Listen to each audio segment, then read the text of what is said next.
accidentally forget later on, since it's 9 a.m. How many have we online? 38 so far, still growing. We'll just give it a couple of minutes, Elliot. Just see how many more we get online. Fine, I'm here now, so for the enormous fee that I'm getting for this, I think I can afford to stay here for some hours yet. I'll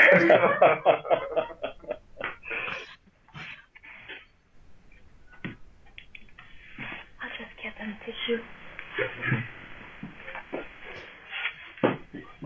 Good morning. No, we're just about to start. Yeah, I'm sorry. Give us a couple of minutes. A big good morning. A big good morning. Just did well.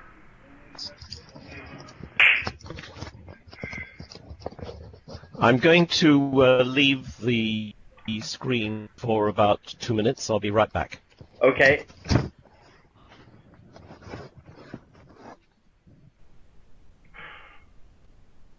And I ran for nothing. No, you know how it is. People, they're still joining, so... I should have walked slowly. For you. Are you running? Good. Okay. The morning joke is never bad enough. No?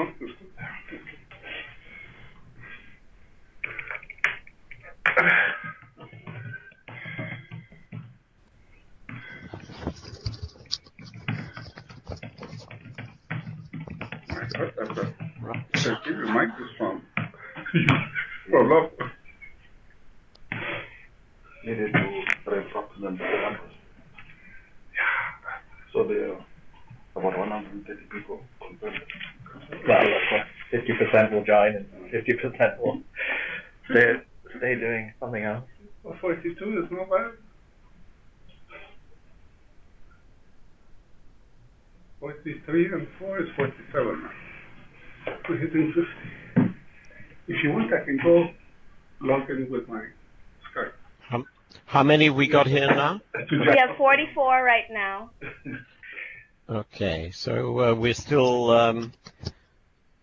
well below the sign up, but you know better than I what the yeah, normally we just give it 5 minutes just to make sure the latecomers, the stragglers are online. But I think we're just about ready to start. Are we broadcasting to everybody? Yes, they can hear all of us. Oh, well, excellent. let's give them a couple of minutes. It's 14. It's 03 at the moment. Yeah, we'll start at 5 past, just to allow everyone to sign in.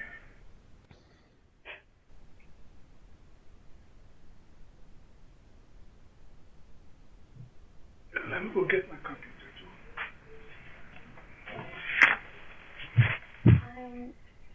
Is it okay that I do it that way, that I put them, like I copy paste them the words? Better the other way. Oh, the other way. Yeah. I mean, it's... Because I'm afraid that the scroll bar will be climbing too fast. As long as we can see the slides.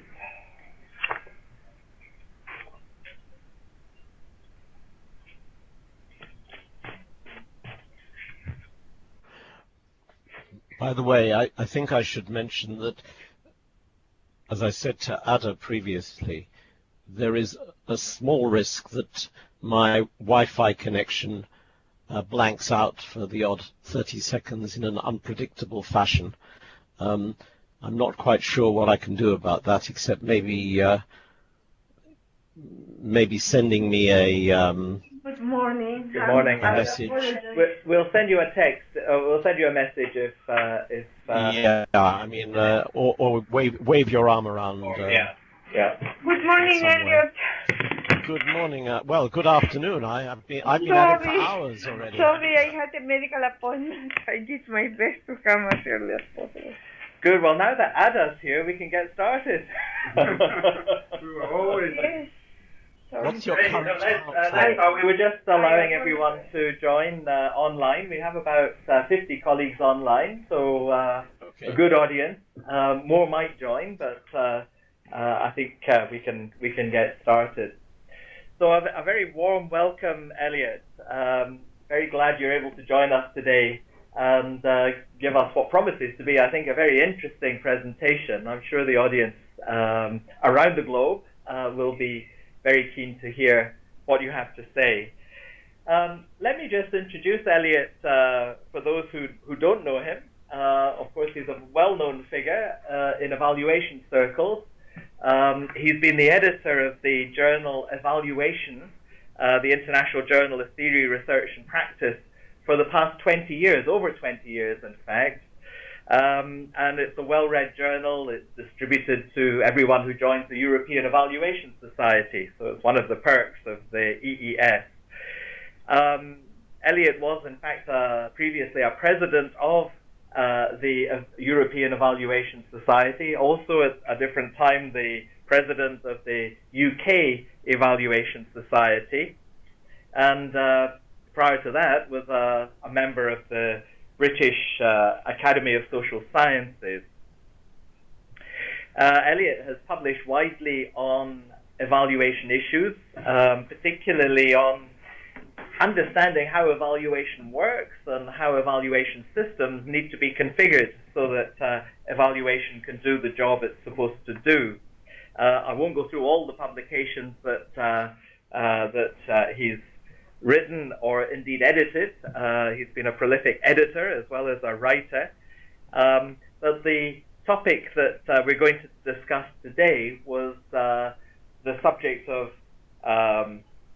a publication published by DFID, commissioned by DFID, and undertaken by a team led by Elliot, an international team led by Elliot.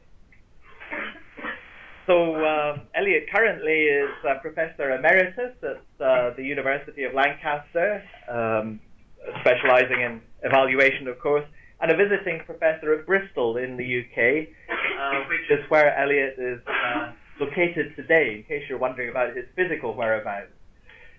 So Elliot, I think without more ado, well, maybe a little more ado, just to give a, why not, a little more ado. I think it's worth saying a little bit about the genesis of this paper, and maybe you'll say a little more about this yourself, Elliot. But almost a decade ago, there was a little bit of an evaluation revolution in the Department for International Development in the UK, whereby they decentralized evaluation and began to undertake a lot more evaluation at the country level. And initially, there was a great emphasis on impact evaluation using experimental or quasi-experimental methods, until they discovered that actually probably that approach was not terribly appropriate to many of the questions that they were trying to answer. So that's why DFID commissioned this very interesting piece of work, and I think we're the, what should we say, the indirect beneficiaries of that pioneering work, commissioned by DFID but undertaken by Elliot and the team that worked with him. So let me pass it over to you, Elliot, but just to say a big thank you to Ada Ocampo in the DSF evaluation and Lovemore Murienge, who have set up today's seminar. So over to you, Elliot. Thank you, Colin.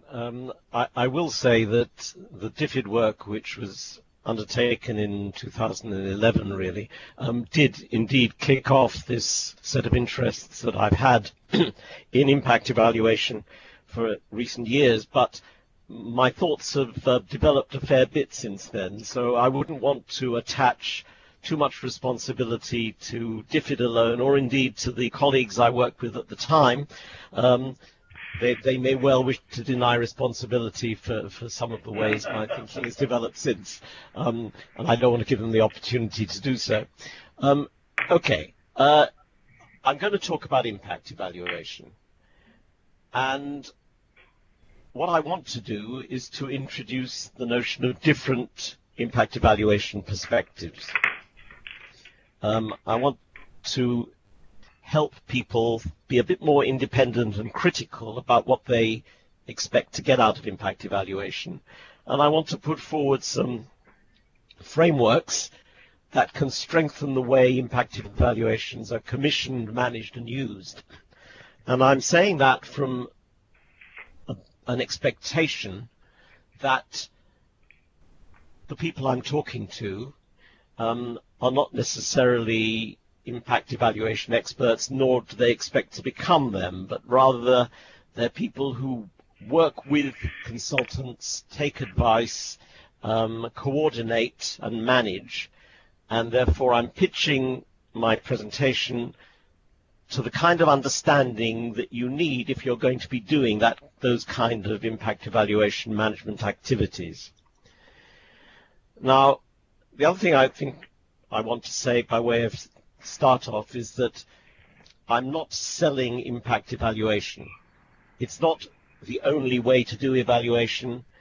It's not always a good idea. It's expensive, it's difficult, and one of the policy considerations people need to think about is under what conditions is a true impact evaluation worth doing. Sometimes it's enough, we already know how programs work because we've done lots of these sorts of things before, so we ought to be doing much more synthesis of previous evaluation experience. Sometimes for accountability purposes, decent monitoring and beneficiary surveys are enough. And sometimes we can't even agree what constitutes success and impact, so it's unwise in those circumstances to embark on one. So the point I'm making is impact evaluation is not driving out all other forms of evaluation. They continue to be on the table, and indeed they often continue to need to be combined with impact evaluations. Having said that, I'd like to begin with a little bit of definitional work. And one of the problems with trying to define impact evaluation is different people define things in different ways. And one of the different ways is who does the defining. So there's quite a big risk of a top-down outsider definition, which says we know what impact is, ignoring perhaps the effects on people or the perspectives on the people supposed to be affected by a program. And in pure scientific terms, you talk about this as being a threat to construct validity, that the thing being evaluated may not make any sense to the people on the ground. And there are also value questions as to whether one believes that policymakers don't always have the right to pursue their own agendas without discussing these things with those affected by policy. So impacts can be different for different groups of people. Sometimes data isn't available, and that can be a big constraint. And all of these questions of defining impact and who does the definition has implications for the kind of people who do the work. If you're choosing consultants and they're supposed to engage with stakeholders, you need to ask yourself, will they be able to understand not only the impacts as defined by head office, but also the impacts as understood by people on the ground? So this whole issue of who defines impact can be quite a contentious issue in impact evaluations. Having said that, there are pressures that have given rise to the growth of impact evaluation. There's people who are, Colin referred to a revolution occurring in DFID some years ago. And one of the revolutions that has occurred is a big push towards results orientation among donors and funders. They're concerned with resource limits, they're concerned with accountability demands, scrutiny from outside. There's criticisms of evaluations in the past that have stopped at the level of outputs and have never actually looked at outcomes. There's public pressure in many countries which fund development work that do these programs actually work? Are we wasting our money? There is in the whole public management world a great growth of what I'd call risk aversion. So people are trying to reduce uncertainty, people are trying to manage risk better, all of which feeds into the promises made by impact evaluation to give us firm results and clear understanding of effects. And a lot of this builds on a faith in science, the belief in evidence-based, what is understood and sometimes misunderstood to have been the results of evidence-based medicine. You know, all public policy can be as clear and as predictable as drug trials, even though, of course, drug trials are not that predictable. But those kinds of pressures, those kinds of expectations have certainly informed the growth of impact evaluations. Now, defining definitions of impact evaluation tend to fall into two groups, the methods-led and the content-led. You don't often get that distinction given you by experts and consultants in the field. What experts and consultants tend to do is to advocate their favorite ideas. Generally, my methods are best. And this is really a risk that consultants have got to be, managers of impact evaluation have got to be aware of, that they have to be critical in order to make sure that they're not getting sold what a particular consultant might like to sell them. The content-led definitions are about the nitty-gritty of what programs are trying to achieve, and the OECD DAC lexicon gives a pretty good definition of content. It talks about positive and negative, primary, secondary, long-term effects produced by a development intervention, directly or indirectly, intended or unintended. So this is talking about the content of what an impact is supposed to be about. It's about effects. It's about long-term effects. It's about intended and unintended.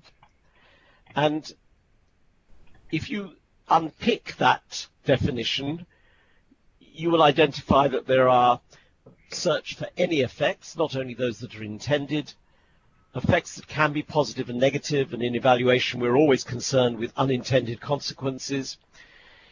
It does suggest that effects are produced in some way, caused by the intervention or program.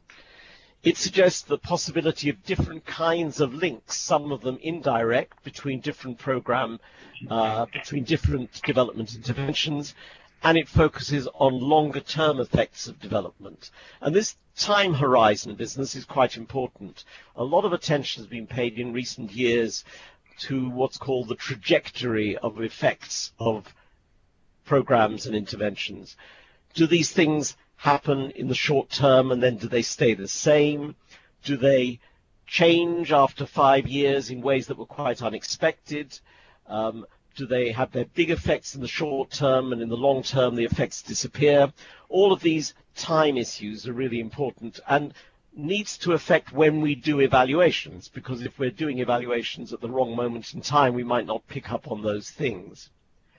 Now, the methods-led example these days tend to be mainly about experiments and counterfactuals. That's the RCT fashion is very strong, and when people talk about methods and they use words like rigorous, they usually mean experiments and counterfactuals.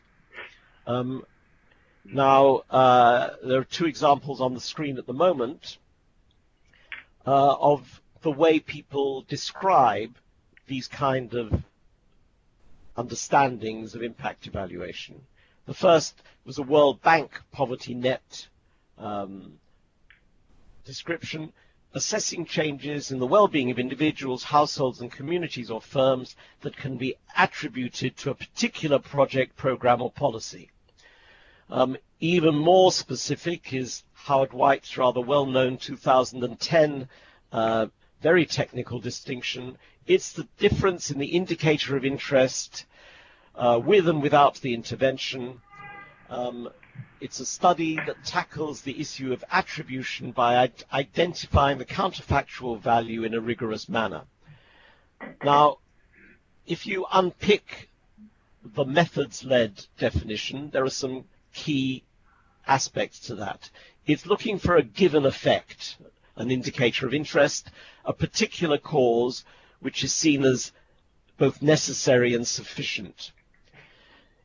It emphasizes attribution, which is a direct link between a cause and an effect rather than contribution. So it says basically the program did it on its own. It relies on counterfactual logic, asking the question what would have happened without the intervention in making causal inference.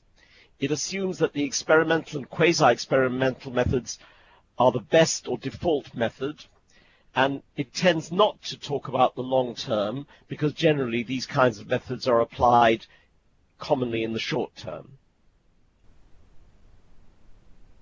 Now, whilst some of my comments there were critical, or at least pointing to the limitations of these kinds of methods, of experimental kinds, there are some really important positives that have come out from the advocacy of experimental methods and methodological definitions in impact evaluation. Mainly that it's put at the center of the stage the whole debate about cause and effect. Methods-led evaluators make us think about cause and effect, what methodologists call causal inference. This is a core of what impact evaluation should be about. Did the program or the policy in some way cause the effect? Other types of evaluation may well identify outcomes. Did we succeed? But they might be less interested in trying to understand what the causes of these outcomes were. And method-led definitions also highlight the limitations of single methods. Often we need to explain how and why a policy is effective, and this isn't something that experiments can do, but it's something that is often highlighted by people who advocate particular kinds of methods. And this is quite important because the difference between causality and explanation is often fudged. So causality is, did we cause this? The explanation is, how did the cause come about? Now, you can very often explain things, provide a cause without explaining how the cause came about. And that's fairly central to the understanding of cause and effect. The main reason to broaden out our understanding of impact evaluation is to be able to match the realities of development.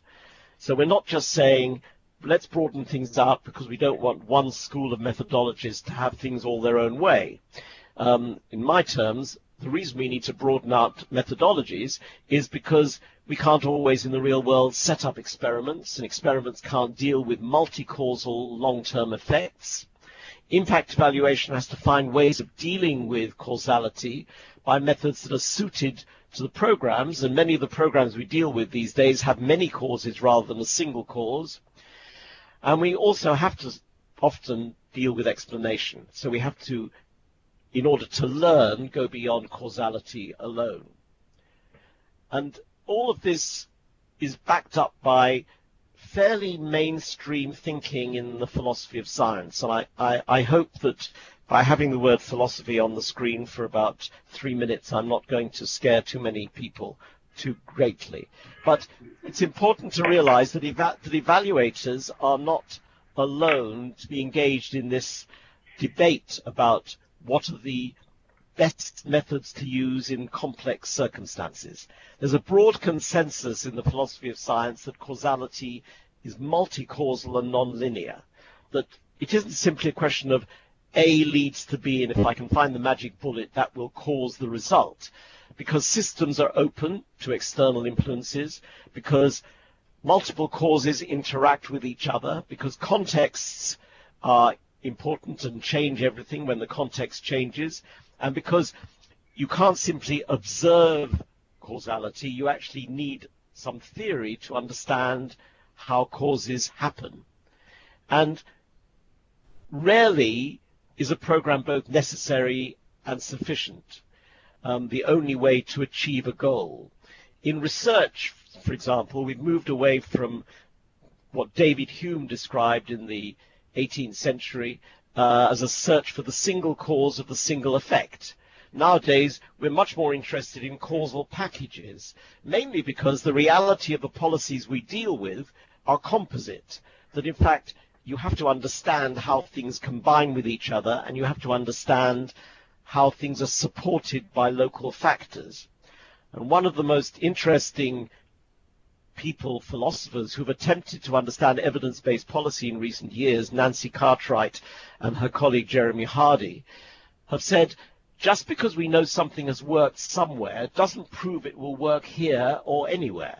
So the trouble with many of the traditional methods we apply for impact evaluation is that they will tell you whether something has worked in a particular place, but it won't necessarily tell you whether it's going to work somewhere else.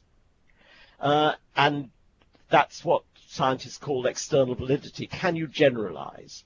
So we need to understand what causal role your policy might play and what support factors it needs in your specific context. So this is Nancy's way of describing and asserting that we do need to understand complexity in a different way from the way we have tended to. So given all of that conflicting understanding of defining impact evaluation, I've tried, and it changes with me every 6 months or so, to come up with kind of working definition that works for me. And this is just for you to know it. This is what's in the back of my mind when we talk about impact evaluation. I think it is looking at the positive and negative, short-term and long-term effects and results from a development program. There's a bit of feedback here somewhere. Somebody's got their microphone on. Are you able to kill off the feedback? Thank you. Yes.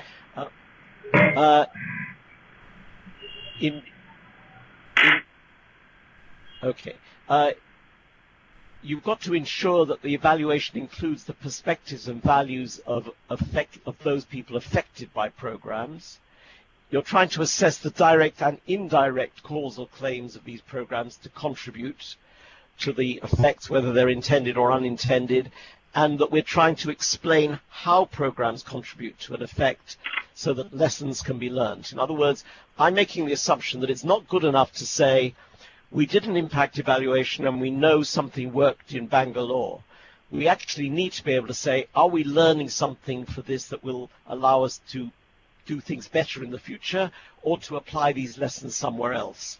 So it's trying to understand lessons that's quite important. Now, having cantered around this territory of how you define impacts and impact evaluation, I want to come on to the guts of my presentation this morning, which is about evaluation design. It sounds very obvious to say it, but evaluations do need to be designed. Where we need to start with terms of reference specifications is the kind of design that invitation that will lead to a strong proposal and a methodology. Weak evaluations, and I've spent quite a bit of time reviewing evaluations for not only for DFID, but for the European Commission and for the OECD and various others, and you nearly always find that poor evaluations result from poor terms of reference and badly thought out designs and methodologies. And I would certainly argue that we spend far too little time designing methodology. So what I'm talking about now is how do we design impact evaluations better? Now, a design is not simply a method. A design is an overarching logic that shapes an evaluation. A method can fit into any design. So, for example, you can use a survey, whether you're doing a case study or whether you're doing an experiment. That's the method or technique. What we're talking about is the overarching logic. There's a lot of noise in the background, which I'm okay. Can you mute? I could hear it, but I don't know. Yeah, it's gone now. Cause and effect is at the heart of impact evaluation. There are different ways of reaching a causal conclusion depending on the circumstances. So, yes, we all accept or need to accept that cause and effect is at the heart, but designs allow you to assess the different ways we can actually assess which logic is best. And the kind of tool or framework that I find very useful, just as a way of thinking about evaluation design, and impact evaluation design in particular, is to hold in mind three main concerns: the evaluation questions you're asking, the available designs that can apply in your particular case, and the characteristics of the programs, the attributes of the programs that you're dealing with. That it's an interaction between all of these three things that allows you to select a sensible impact design, allows you to set up a decent design for an impact evaluation and to set up a decent methodology. And these things are difficult because often we want to ask questions for which there's no available design, or the designs that we favor don't allow us to answer the questions we want to pose. Or the programs have characteristics which means we can't really ask these kind of questions about these kinds of programs. So holding these three things in balance is difficult. But I want to talk about each of them in turn. It's a bit of a truism, an obvious thing to say, but all evaluations, including impact evaluations, start with evaluation questions. One of the big danger signs in an evaluation which begins, for example, with methods rather than questions is it's the tail wagging the dog. You know, you won't necessarily have the alignment between what it is we're trying to find out and the way we're going about it. So what it is we want to know that we can then use for some useful purpose. Evaluation purpose sits behind the evaluation question. So before we even get to an evaluation question, you need to have some understanding of why we're doing this. You know, is the intention to expand and replicate this particular example in many other places in the world? Is it to improve this program in the longer term? Is it to demonstrate that lives have changed? These are the underlying purposes that sit behind any program and inform the kind of evaluation questions we ask. And probably the most important design decision at the planning stage is to clarify whether the purpose is about accountability, scaling up, cutting budgets, improving practice, building capacity. And that allows you to be confident that you're asking sensible kind of evaluation questions. And the evaluation questions, in whatever kind of evaluation we're doing, always has methodological consequences. Now, having said that, impact evaluations fall into particular kinds of categories. So it's not any question can be called an impact evaluation question. And what you've got on the screen now is 4 prototypes of the types of impact evaluation questions that one can envisage. The first is very much the methodological one that you will often hear stated by advocates of RCTs and experiments. They'll say, to what extent can a specific net impact be attributed to the intervention in this setting? It's a reasonable question to ask if that's the question you're interested in. But if, for example, you're interested in question 4, will the intervention work elsewhere and at another time, then it's no good using a method that is best suited to answering a question about, did this thing work in this setting?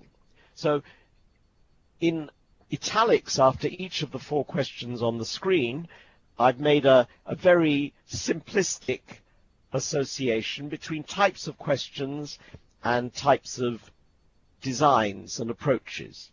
So the first one, to what extent can a specific impact be attributed? That's really the kind of question often associated with using experiments and statistical models. Did the intervention make a difference or contribute?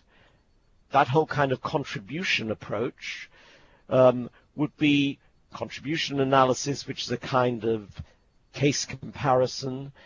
Case comparisons, process tracing, theory of change would fall into that kind of category. How has the intervention made a difference? This is where we're trying to get into explanation and where you need some decent theory that allows you to identify the links in the chain that could explain why things work. And will the intervention work elsewhere and else when? That's when you're getting into the kind of things that realist evaluators are very interested in, which is what kind of mechanisms have we got in place here and how do they work in different contexts. Now, I would suggest that if you look at the kind of things that most policymakers are interested in these days, they are, perhaps 10 years ago, impact evaluation was largely asking question one. But for a number of very good reasons, impact evaluations these days are trying to ask a broader set of questions, and for reasons that are rooted in the way the world is changing. So part of the reason we ask different types of questions and different questions make sense is it depends on your worldview. Do you believe that your development intervention or program is directly influential and very powerful and the sole cause of what's going on? I think many practitioners these days are a lot more realistic and perhaps a little less optimistic than we all were 10 or 15 years ago in thinking maybe we don't really control the world as much as we would like, and that we have to acknowledge that our programs are only one source of influence on the situations that we're trying to improve.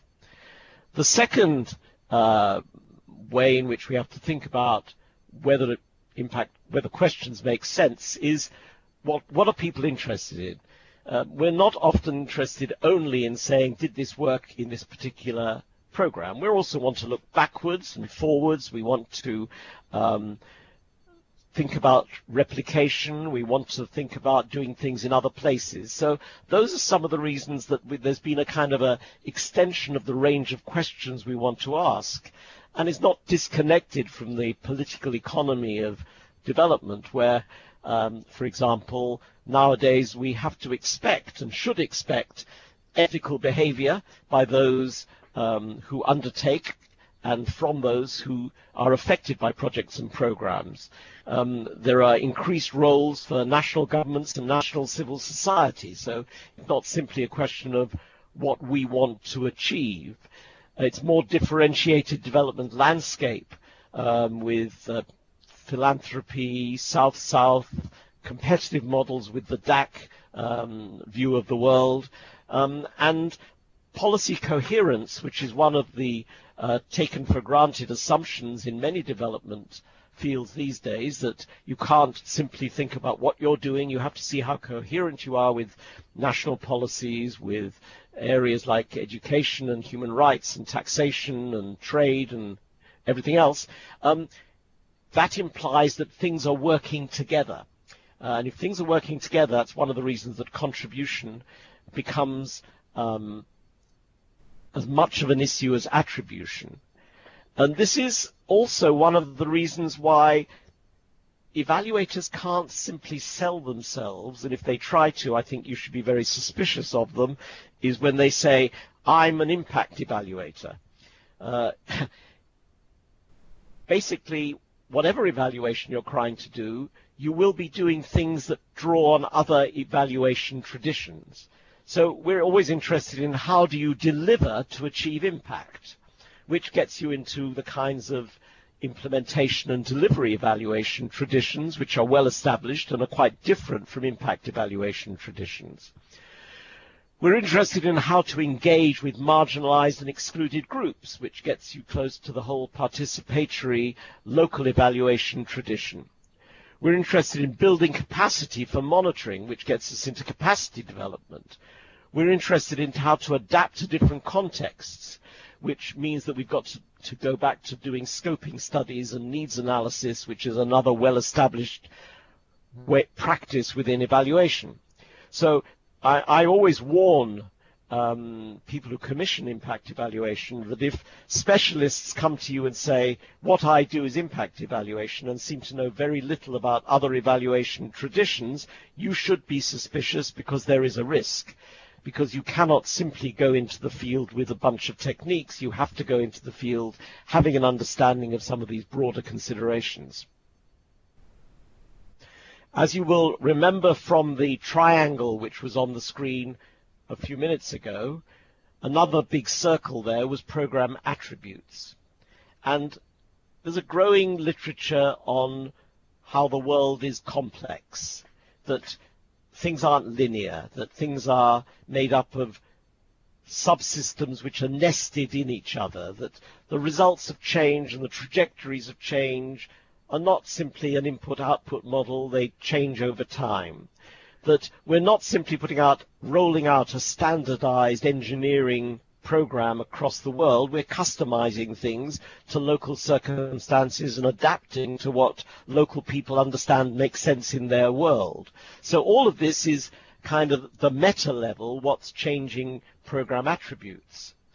And attributes are quite specific, and they have design implications. So if you have interventions that overlap with others, so your program is working in a region where there are lots of other things going on with similar aims but different activities in the same place, you will inevitably encounter multiple causal factors. And disentangling these causal factors is an important issue that methodology has to address given these attributes of a program.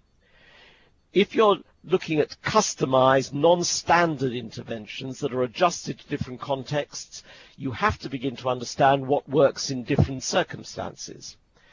If programs work indirectly through agents, because in this world we rarely can do things on our own, nor would we want to, we work in partnership with people in the areas affected, you need multiple understandings of causal pathways and theories of change.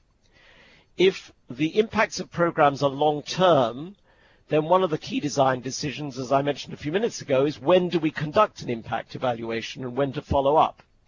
And if the intended impacts are sometimes quite intangible when we're dealing with issues like human rights, or when we're dealing with issues of values or civil society participation, then you need a range of methods and approaches that are qualitative as well as quantitative. So there are design implications from the attributes of program. Now, when you think about available designs, the design triangle reminds us we've got to balance these things. And although there are a limited number of approaches in the world, you may find that more than one matches a particular impact evaluation depending on the questions you're asking. Most evaluations don't only ask one question, they ask a number of questions, and that may require more than one approach, more than one design overall to answer them. And this is not simply at the level of, oh yes, we need to do mixed methods and have some qualitative and quantitative cases. That's not the level I'm talking at. I'm talking about the kinds of logics that will allow us to answer different kinds of questions. So this is pretty technical, and I've tried to boil it down to a fairly straightforward level, but it's worth understanding that in science overall, in research overall, and therefore ultimately in evaluation of impact of the impact evaluation kind, there are four main approaches to how we understand cause and effect. There's regularity frameworks that depend on frequency of association, how often things happen at the same time as something else happening. That's the whole basis for statistical approaches. There's counterfactual frameworks that depend on the difference between two otherwise identical cases. So it's happening here, it's not happening there, the case is the same. This is the inference basis for experiments and quasi-experimental approaches. There's multiple causation that looks at the combination of causes that lead to an effect. This is the whole basis for what I'm calling configurational or case-based approaches to impact evaluation.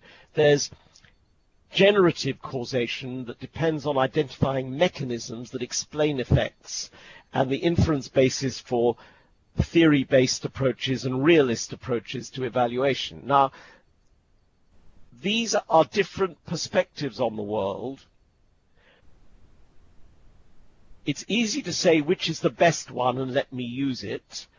And the answer, unfortunately, that I would have to give to anybody who asked me for what the best one was is none of them, or all of them, depending on the circumstances. So the real issue is under what circumstances do any of these particular frameworks match the needs that we have?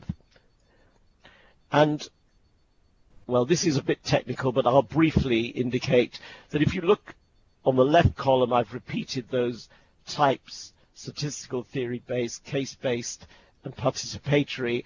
And you've got different variants of these, RCTs and statistical modeling and theories of change and naturalistic or QCA or simulation. So basically, there are different ways, and I think this is, I'd rather you read this afterwards rather than now. But the key issue for me is to recognize that all approaches have strengths and weaknesses. And that's one of the reasons we have to be thinking about how we combine things. So regularity approaches, at a minimum, requires high numbers of diverse cases so that you've got enough cases there to do something statistical. Counterfactuals are good at answering the question, has this intervention made a difference here, but it's weak on generalization elsewhere. Generative causation is strong on explanation, but very weak on estimating quantities or the extent of impact, which both regularity and counterfactual approaches are better at. Experiments in regularity or statistical association are best when the causal factors are independent, but not if they interact. So neither experiments nor statistical approaches are any good at dealing with context, which requires much more nuanced approaches. So you have to understand, one has to understand that everything has its strengths and weaknesses, and which is why we usually end up combining designs in a well-run evaluation. Most evaluations of effects or impacts will need to adopt multiple designs, partly because of the strengths and weaknesses of the different approaches, and partly because many impact evaluations have to answer more than one question. What you're doing when you combine designs is building on the strengths of some of them and compensating for the weaknesses of others as you answer evaluation questions. And just to take an example of a single evaluation, which is trying to answer maybe a single evaluation question, but still ends up combining different designs. You may begin with a participatory element, which tries to clarify the questions you're asking and ensure that impact makes sense to the people on the ground and that it meets basic criteria of construct validity. You may then go on to conduct statistical studies to estimate the extent and scale of this phenomena you're looking at. How often does it occur? You may set up some realist case studies of comparison to understand how mechanisms work in different contexts. You may then set up an experiment which tries to unpick one part of the changes introduced and their short-run effects. And you may then go back to a participatory approach by involving different stakeholder groups in interpreting results and findings. Now, that kind of stream of activity brings together a whole range of designs under the same roof and is a very common way of thinking about impact evaluation. Given that I've been somewhat skeptical about using experiments or RCTs or indeed any other design on its own, I'd like head on to say, well, under what circumstances can one use RCTs on their own? And there are circumstances. and they're very limited, and you have to be quite rigorous in being able to be clear that the circumstances hold in this case. So if you're interested in a single cause and a single effect, okay, so you're interested in, do malaria nets actually make a difference to people catching malaria? So you've got a single cause and you've got a single effect. Are you dealing with a standardized rather than a customized intervention? Can you be sure that this is being implemented in a standardized way and isn't being varied across different cases? Do you have a large enough number of cases to do something statistical? Can you sensibly match a control population and a comparison group, or are they very difficult to separate? Are you mainly interested in what has happened in a particular place or time rather than what might happen elsewhere? And are you mainly interested in explanation rather than generalization? Now, if all of those conditions hold true, you can use an RCT on its own. However, even if those conditions don't hold true, you can use an RCT as part of a more comprehensive design, provided you've got a range of designs and approaches in place to answer your evaluation questions. So, again, I'm not dismissing any particular approach. It always comes down to the evaluation questions. Now, to round off, and I won't make a long session of this because I'd like to be open to questions fairly soon, I'm assuming that mainly people like who are party to this webinar are interested in their role as commissioners and managers of impact evaluation rather than doers of. So I'm assuming people need a broad understanding, and many of the things we've talked about today could be helpful in the basic tasks of drawing up ITT specifications, in assessing proposals, in judging the quality of reports. And in some of the reports and publications that Colin referred to at the beginning, there are more detailed descriptions of this, but I'll give you just a few examples now.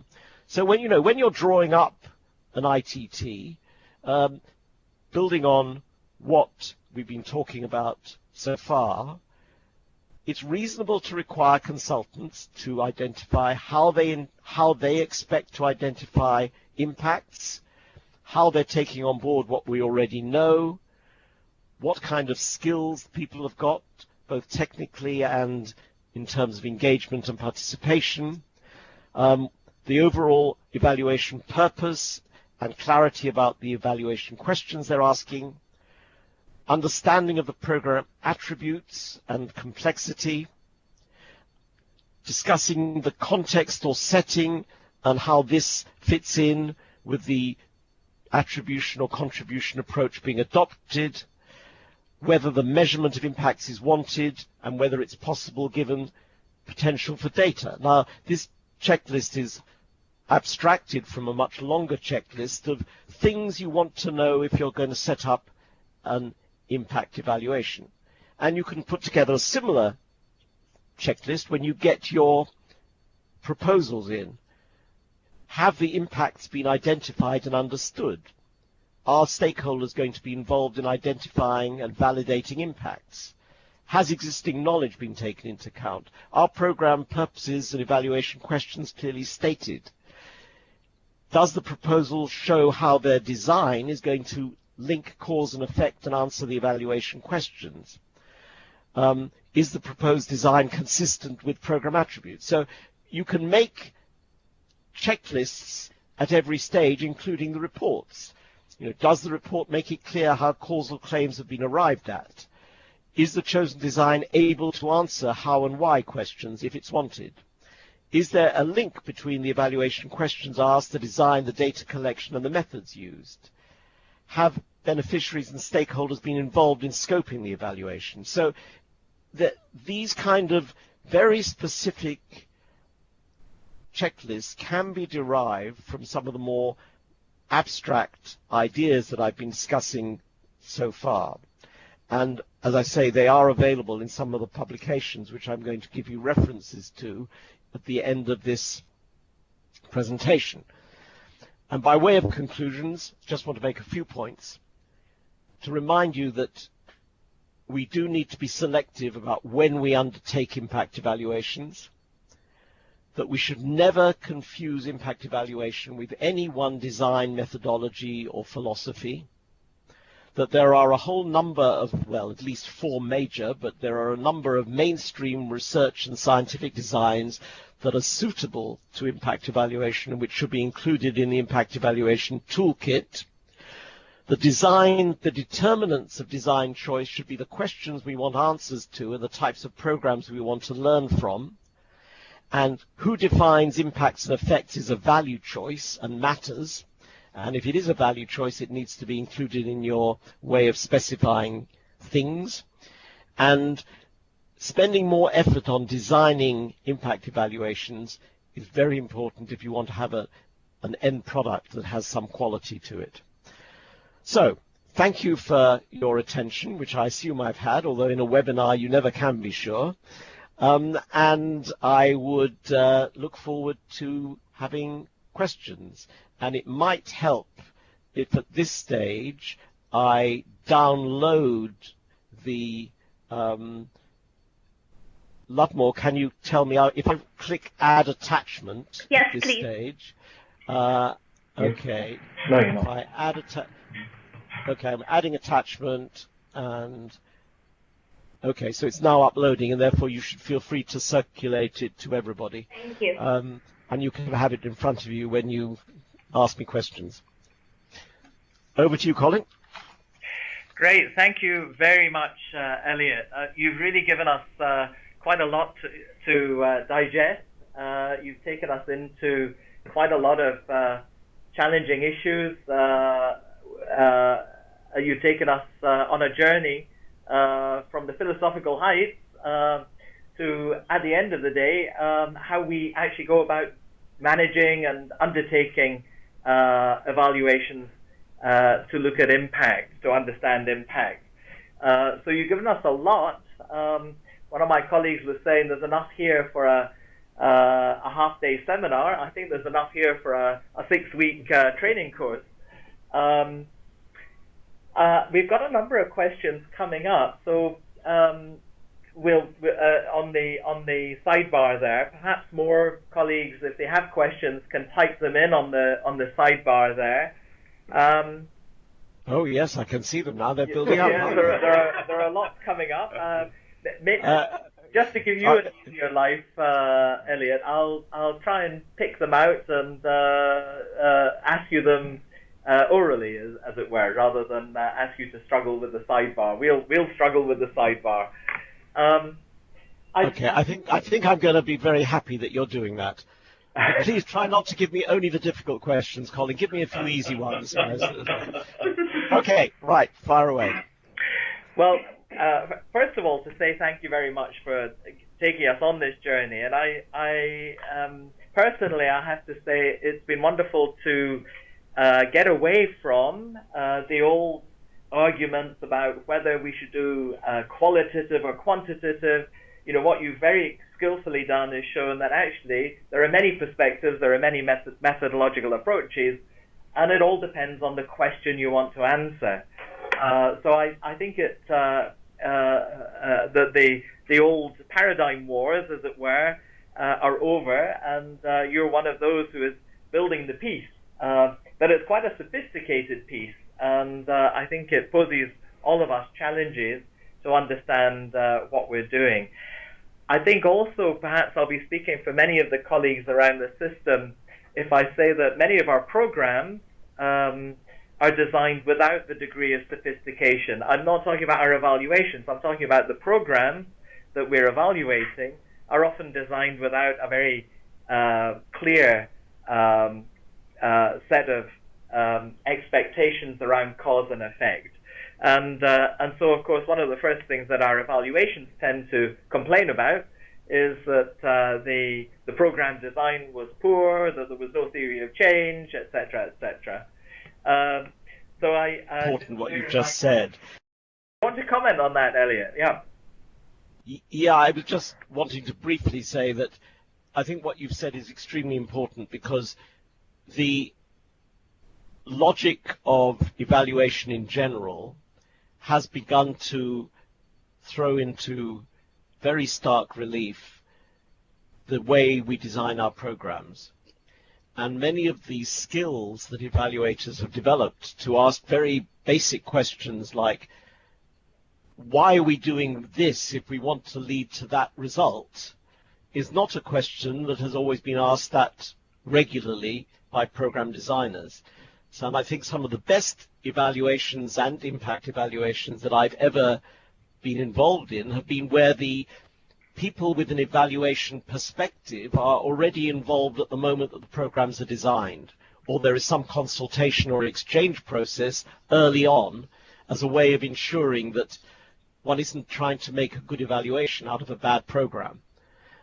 So I'm merely underlining that point you made about the importance of some sophistication in the way that we think about program design is a natural consequence of thinking in a more sophisticated way about evaluations. Absolutely, Elliot. And I'm pleased to say that the Evaluation Office here has contributed to the design of, or at least the approach to the design of country program documents, in other words, the country programs, by trying to introduce the notion of evaluability. So in other words, when you're designing your country program, you need to be thinking about, well, will I be able to evaluate this at the end of the day? Or maybe not the end of the day, but the end of 5 years. And similarly with some of our other programs. We have more than 60 colleagues who've been with us throughout. So I just want to express a word of appreciation to all of you for joining us this morning. And just to confirm that we will send around the PowerPoint, the presentation. And for those who want to listen again to the presentation, that will also be available. So the Evaluation Office will make that available. Now, we've got lots of very good questions, and we've popped up some of those questions on the screen. They can read it. Let me just choose them a little bit. Let me be a little bit selective and read them out to you, Elliot, because I know it's a little bit difficult to present and to go through the sidebar. We had a very good question a few moments ago from Laurie Bell, and she was asking about the difference between evaluations which are undertaken with the idea of testing or providing proof of concept for a particular kind of intervention or an intervention of a particular net character, compared to evaluations which are saying, okay, has our organization delivered the goods? Have we achieved the impact we thought we would achieve? So, in other words, the program intentions are slightly different. One is about trying to test whether a particular approach, a specific approach, makes sense, proof of concept, or the other question which is being addressed is whether we've done the right job and delivered as we said we would deliver. In other words, program performance. So I wonder if that makes sense to you, Elliot, and if you have anything to say on that. I may not fully understand the language of UNICEF, but in my understanding, proof of concept would be very much the territory in which you would consider doing a fully fledged impact evaluation. You really want to understand, does this thing work?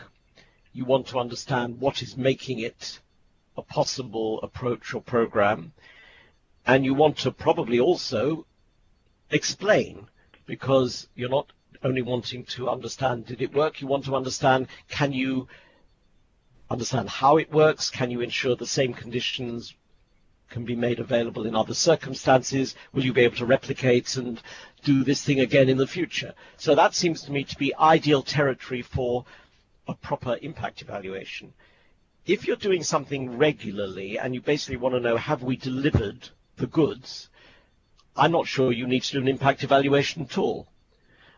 What you really often need to do is have some decent outcome measures, have some decent monitoring. For accountability purposes, you want to be able to say that the things that we promised seem to be in place. Now, the assumption there and the criticism that some people might bring is to say, well, how can you be sure that your program did it? And again, I think there's very often in evaluation, it's good to be a pragmatist rather than a purist.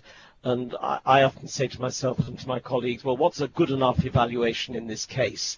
A good enough evaluation for me in the case where you're doing something regularly and this is not new is, okay, let's compare what we know is happening in a number of different settings. Let's ask the beneficiaries to tell us whether in their understanding things have changed or improved.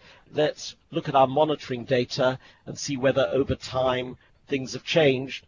We may not need to do something very elaborate in order to answer that question. So for me, the difference between proof of concept and delivering the goods is the extent to which we need to become quite as sophisticated as I was implying in my presentation, as opposed to what is necessary and good enough for evaluation purposes in a more routine situation. Yeah, very helpful, very clear, Elliot. Thanks for that. Nicola Balvin is in our Office of Research located in Florence, and we have guidance which 3IE has helped the Office of Research to produce on impact evaluation, thinking particularly about experimental and quasi-experimental approaches. So Nicola has a question, and she's asking you to expand a little bit on the point that RCTs can only be used to measure a single cause and a single effect. She's saying that most UNICEF RCTs measure a number of outcomes or effects. For example, the effect of a nutrition counseling program on the socio-emotional development of children, cognitive development, nutritional intake, etc. So in other words, a set of results, a set of impacts on those particular children. So Nicola goes on to say these would be considered multiple effects. She asked that as a question. Wouldn't they be considered as multiple effects? And similarly, could there be multiple treatment arms, which could be considered multiple causes? Would that be the case? So I think she's asking for a little bit of elucidation where there may be several streams of activity and several outcomes and impacts expected. How would you respond to that? Okay. It's highly technical and it's extremely difficult, and I may not be able to deal with it totally here and now, but I'll give it a go. I think if you look at the measures that it's just disappeared. Nicola has listed. Let me go back to where I had it on screen, including nutrition, child socio-emotional development, cognitive development, etc. First thing that I'd be concerned with is, in order for it to be fit for an RCT, we would actually have to be able to show some linkage between those particular outcomes. Are they correlated with each other? Do they tend to hang together? Do they tend to go off in different directions?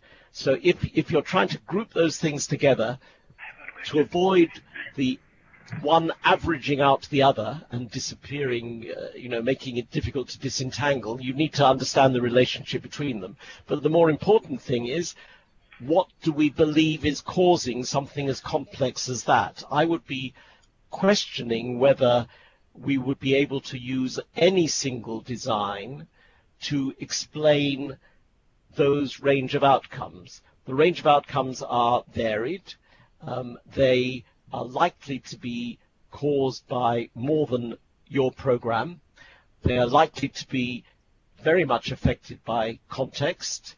They're likely to be the result of interacting causes, and that's not what RCTs are good at. But RCTs could well be part of the picture.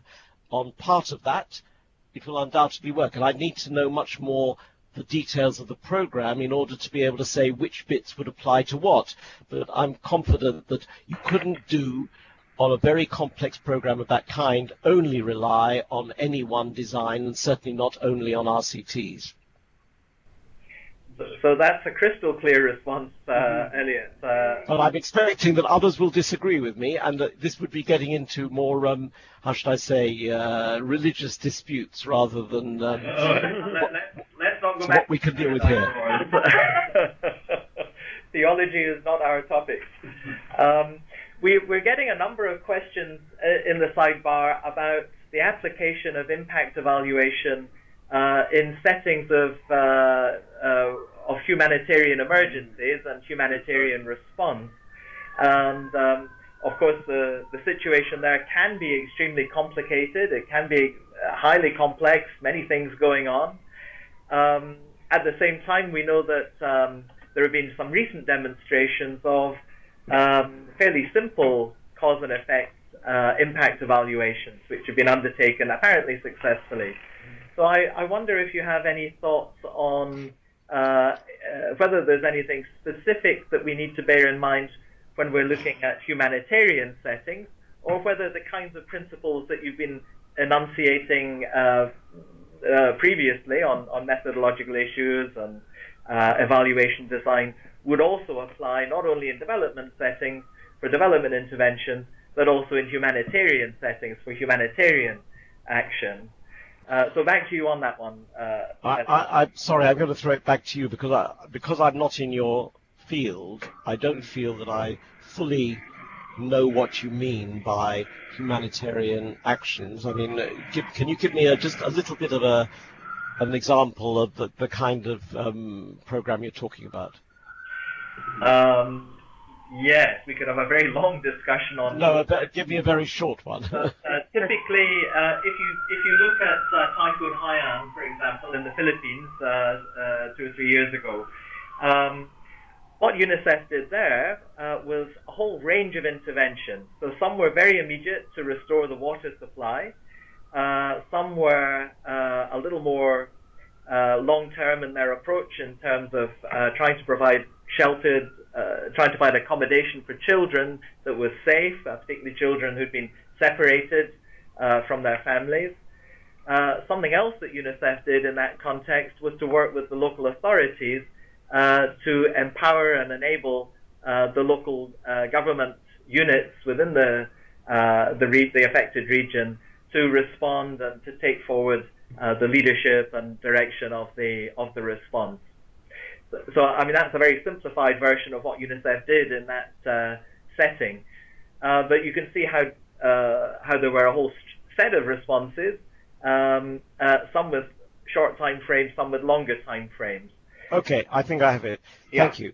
I mean, first thing, as you've just emphasized, you're talking about a range of different responses in different time frames. And it would seem to me that you cannot say we're going to evaluate within a single approach all of those initiatives at the same moment. You're obviously going to have a more differentiated evaluation strategy.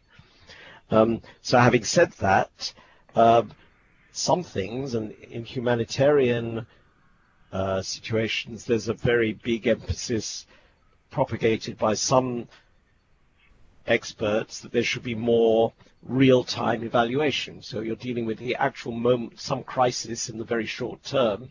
The main purpose of an evaluation there is to not say, can we assess the success or failure, but to somehow make this thing more successful. So you're regarding a real-time evaluation which is giving you feedback into the moment that allows you to improve your practice. That can be one approach for short-term things. Another approach can be to have a number of different stages in an evaluation in which you only attempt to do some things in the very short term, and then you come back a year later and do some other things, and then you come back 2 years later to do some other things. So basically, this ties in a little bit to what you consider to be the trajectory of outcomes that may be associated with a particular program. If the expectation is that this thing is going to last, it's going to take some years to play out, then, and if the thing is made up of a number of different tranches, then you may well need different aspects of an evaluation at different moments in time, some of which would conform with the kind of prototype of an impact evaluation I've been outlining, and some which would not. In principle, I would not say that humanitarian programs would be completely different from every other kind of program, but there are some practical considerations about time pressure, resources, urgency, that would likely be, you would design an evaluation that would respond to those circumstances. So it doesn't come out, it's, I suppose, in an emergency you don't have the time to do things in the more relaxed way and gather the data and make sure the data is in place that you might do in other circumstances, but that doesn't mean that the basic principles are inappropriate. But maybe I need more of a conversation about this one rather than to try to give a simple answer, given the limitations of my understanding of the settings. But hopefully that's gone a little bit away towards answering some of it.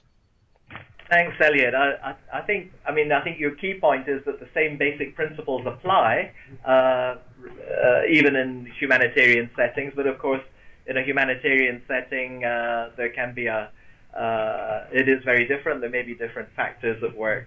I have Kurush Rafi here in the evaluation office with a comment on humanitarian action and how we evaluate humanitarian action. Kurush, why don't you come in? Thank you, Colin. And just related to what Elliot was saying, I think we should really differentiate between natural disasters, rapid onset disasters like a typhoon, earthquake, where, okay, you might be able to apply RCT methods more, taking into consideration when to use RCTs on their own. And that slide that I thought was very relevant for us. And then protracted emergencies in conflict setting, which has a totally different situation and is an evolving situation, is changing. You go look at it from 1 year to next year, there's total difference. And if you want to, and the lack of access and lack of data on the impact, and if you want to do which one would be best value for money, maybe we don't like that term, but maybe one in the natural setting, it might be a good value for money, but in the other one, it might not be a good value for money, because we've had a lot of evaluations in the protracted emergency setting coming telling us you don't have access, you don't have data, we can't really have the scientific basis to give you conclusions. Thank you.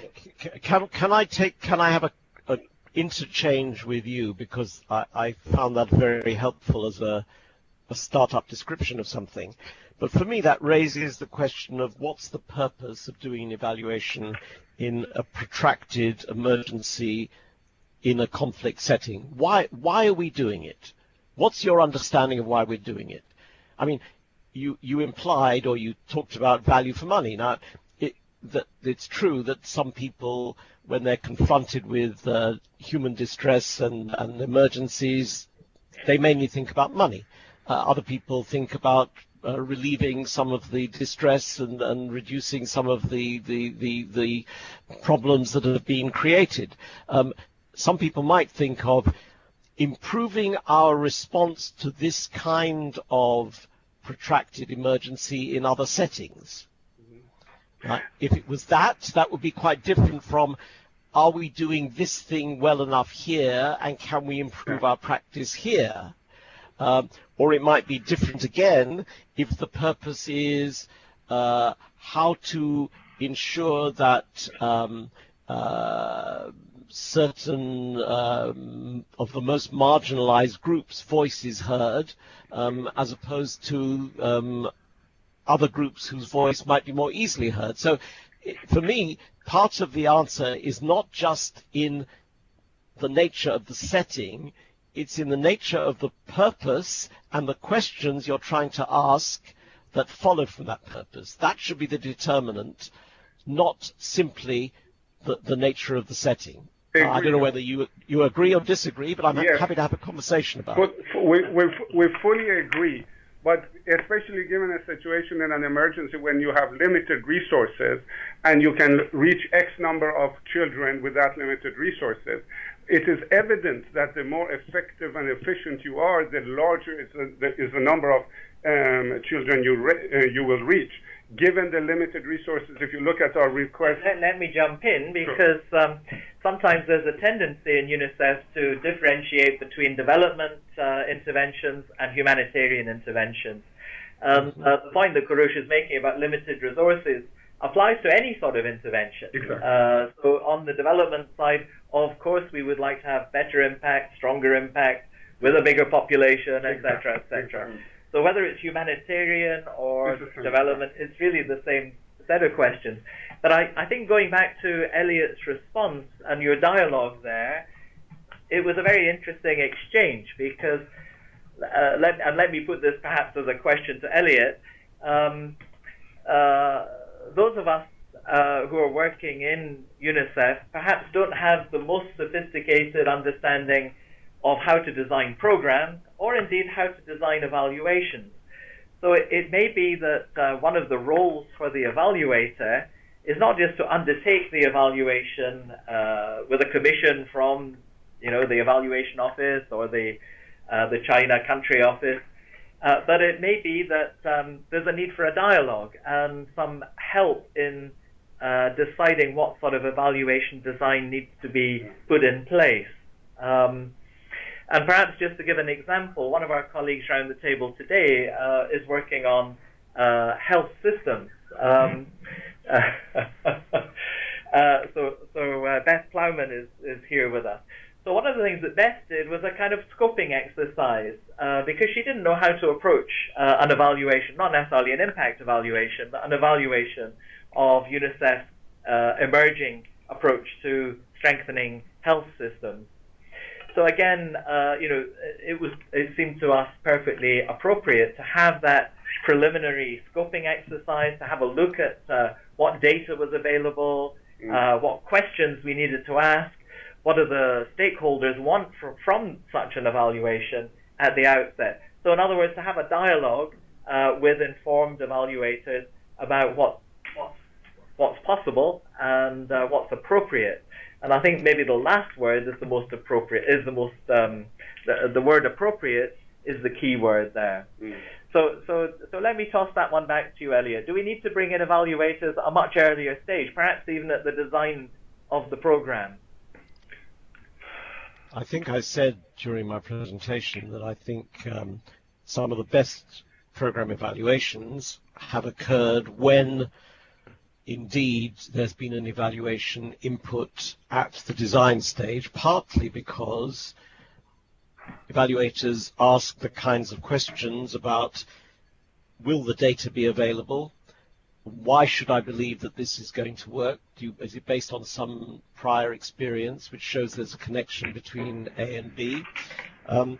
What are the reasons that you've chosen this particular delivery approach, or whatever it might be?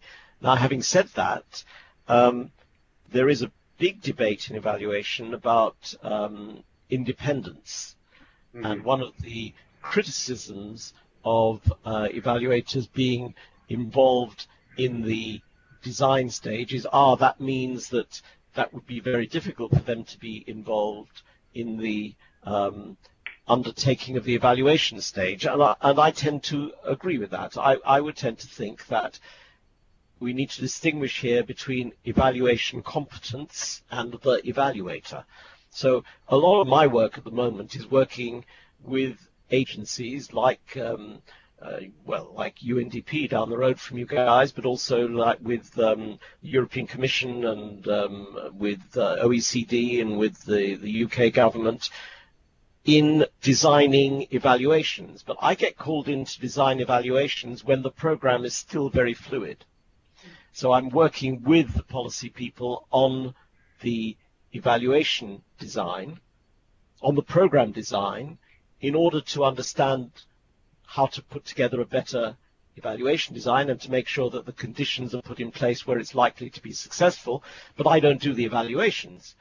I then hand that back when we've drawn up the terms of reference and when we've finalized the design of the program, and other evaluators come in to work in that context. So I think to some extent I entirely agree with you that those activities of working at the program development stage and, for example, doing scoping studies way before you actually commission an evaluation can be extremely helpful. And I'm not such a, how should I say, I don't fetishize independence in the same way as, let's say, people in the IFIs tend to do. I mean, I think there's a lot to be said for engaged evaluation as well as independent evaluations. However, in order to defend the reputation of the evaluation and defend its ability to say we've done this without favor or in an impartial way, I think it's important to maintain the distinction. Now, I think evaluation is now got to the stage which perhaps other professions have got 2 years ago. We have specialization. We have specialisms, people who do regular community-based local evaluations. We have people who are really good at participatory evaluations. We have people who are really good at scoping studies and design work. We have people who are really good at sophisticated impact evaluation work, including RCTs. We've got other people who are very good at doing sophisticated impact evaluation work using QCA or process tracing. These are specialisms. We can't expect one person to know everything, which is why teams are increasingly important in large-scale evaluations. You need to bring together teams where you have different competencies, and you need to deploy different resources at different stages in the evaluation cycle. So I don't think there's any contradiction, but I think you need to be aware of the risks, and therefore you need to plan the different inputs of different kinds of evaluation competencies at different stages in the process. Very helpful, Elliot. We need to begin to draw to a close. I have another colleague in the room who has a short question to pose. Elliot, this is Krishna Belbaz from the Evaluation Office. Thank you, Colin. Just a quick question. Elliot, you had used policy evaluation in the impact setting and project evaluation as an impact evaluation interchangeably in a couple of slides. I wonder if you want to say anything about either any difference in terms of policy versus program project, or more or less what you have said in different parts of your slide applies to both equally. That's a sure. Sorry, Ada? Over to you, Elliot. Yeah. Okay. Very observant of you. Well, he wasn't sleeping. Yeah. 10 o'clock. A great shame. The reason it's observant is that inevitably in these kind of presentations, you slice together different presentations or slides from different presentations where the focus sometimes is more on the one rather than the other. But there is a serious issue here. I think I'm working in a British government department currently where what you and I call programs, they call policies. Oh. And what we call policies, they call strategies. And then I'm working somewhere else where they use the word project to describe a massive global program. And they use the word program to describe the broad socioeconomic sector. It's really messy.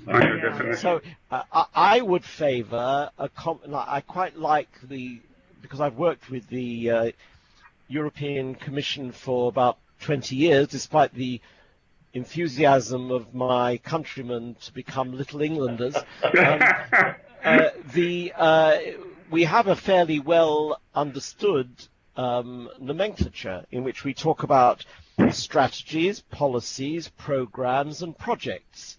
And these things are at different levels. So we have a strategy which is a broad intention to address, let's say, regional disparity. Then we have a program which could be about the regional development funds of the EU. And then we could have a particular project which is what goes on in one area of the Czech Republic. So you have a nested idea of these things. Now, partly then I'm approaching this by saying the language is very confused and many people use it in a confusing way, and I'm sorry that I added to that confusion. However, if you then accept that it's useful to make the distinction about different levels of inclusion and different levels of complexity from the strategic to the local project, it does raise questions about what you can expect to do in an evaluation. Evaluating policies is very, very difficult. We don't have a very good track record in evaluating policies, partly because policies are made up of multiple programs and multiple projects within them. So you then have the dilemma that the World Bank identified 20 odd years ago, which is the micro-macro paradox, which is we've got endless really effective projects, and somehow or other nothing really changes in terms of the GDP of the country or in terms of the well-being of the people affected by these multiple projects, all of which seem to be successful. So how you add up